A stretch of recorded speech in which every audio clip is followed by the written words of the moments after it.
question asked by clients, and I get it asked by an agent, it seems like once every other week or at least once a month. So the best thing you could ever do is work with somebody from a buyer's perspective. You really want to work with somebody who has their house for sale, who can sell it and clear, because you're dealing with an entity who has the power to sell it, and you know exactly what you're getting. You, as a buyer, you always want a good deal, and we want to negotiate a good deal for our clients. But that person has the power to sell it, and you're not going to have nearly as many problems as what you will in a short sale or foreclosure. As far as a pecking order, the next case I'd want to deal with, if it wasn't a regular sale, would be a foreclosure. The reason you would rather deal with a foreclosure, while there's problems with a foreclosure, you've got to deal with the bank. The bank's not going to get back to you on the weekends. The bank's going to get back to you on their own time because they don't care as much as an owner who has a sense of urgency. But the bank has the power to sell it. There's one voice at the bank. You a lot of times have to use the bank's forms. The banks typically lower the price on algorithms. So the computer says, I can't lower the price for 30 days.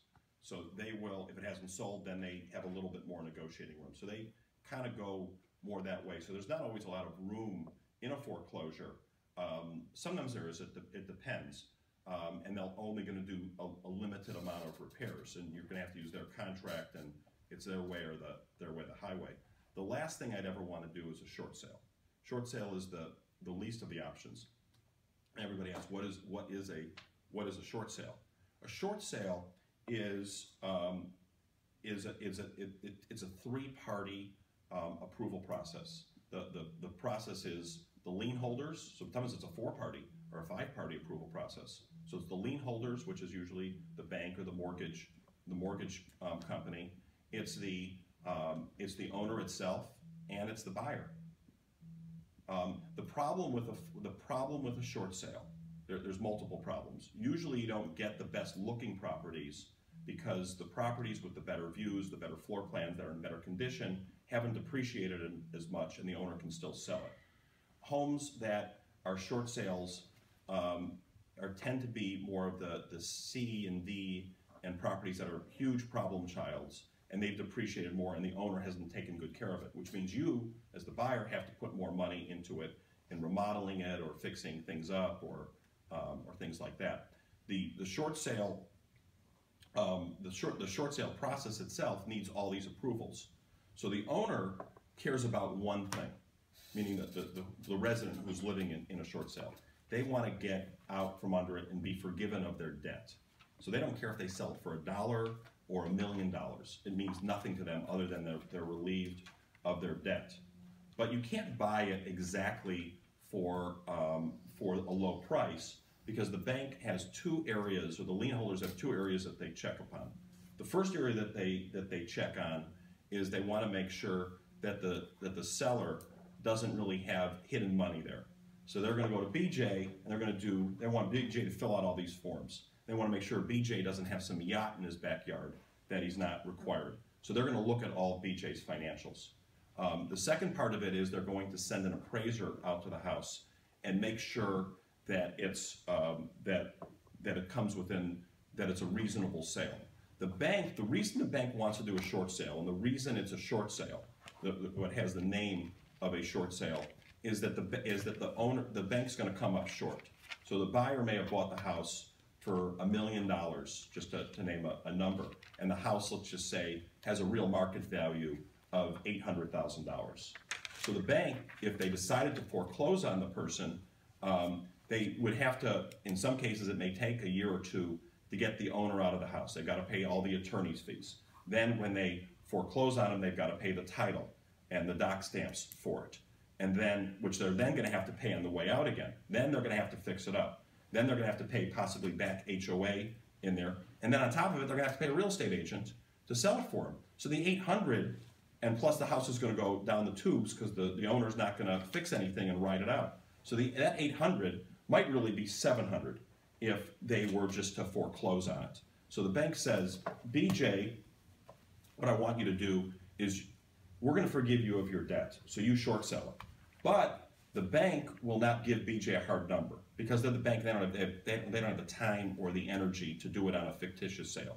So BJ has to price it reasonably when he's pricing a short sale. He's got to do some due diligence. So you can't price it at $1 doing it. He's going to have to price it at, if the market value is 800, he may have to put it on at 825 or 799. The bank will probably take a little bit less because they want to get rid of it and get it off their books. So you can get a short sale usually for a little bit less, but it can't be an outrageously number. And then, so once it gets under contract, and here's the issue. If it's written up properly, when you're writing an offer on it from and representing a client from the buy side, you have to do two things. One is there's an addendum that goes in there, and the addendum says is when the effective date starts. And from when you're writing it up from a buyer's perspective, you must write the effective date as the date that the third party approves the short sale, which could be 2 months from now. That way, your as-is period, or your ability to cancel the contract, is from now until whenever that is, plus the 10 or 15 days you have on the as-is. So that means it's really, for the buyer, a free option. You can write up 100 sales of short sales tomorrow, which are probably going to take 60 days at minimum to get approved, with another 10 days on it, and then you could cancel them all 30 days from now, as long as, even if the bank approves it, you could cancel it right then and there, because that's when your 10 days start, and you're out of the deal. So for the buyer, it's a no risk situation. So a buyer should use this, and the reason they should look at a short sale is if they have the time to shop for it, and sometimes they can get a really good deal, but they can't be dependent on it. They can't fall in love. They can get in. They're just basically dating it, and maybe it'll come to fruition. And so they can keep looking for something else. And if it happens, it happens, and if it doesn't, it doesn't. And you always cancel it at any time, as long as after the bank approves it, you have those 10 days in there to still cancel it. You can cancel it anytime in between that if you strike the effective date clause in there within those 10 days. That's as far as a short sale in there. The selling agent, though, is looking for something.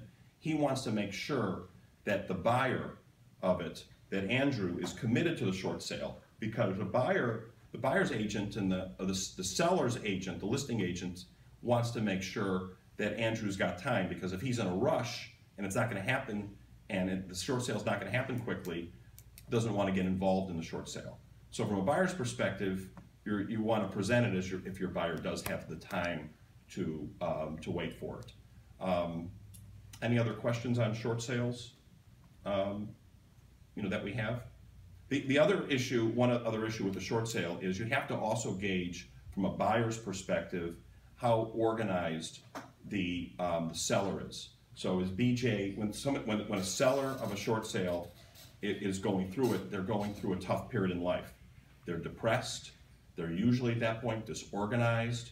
So you need to make sure talk to the agent and make sure BJ's got all his financials in a row. You got to ask, have they started the process? And you got to gauge because if the seller is going to take forever to get all their paperwork in, it's going to drag out the process forever. So there's a series of questions the buyer's agent really needs to ask the listing agent of a short sale on, and also make sure somebody who's ever processing it, which is usually like a title company or a short sale processing company, is doing it. If the agent's doing all the work themselves, that's a warning sign that it's going to take forever, because it's not what they normally do. Any other questions on short sales?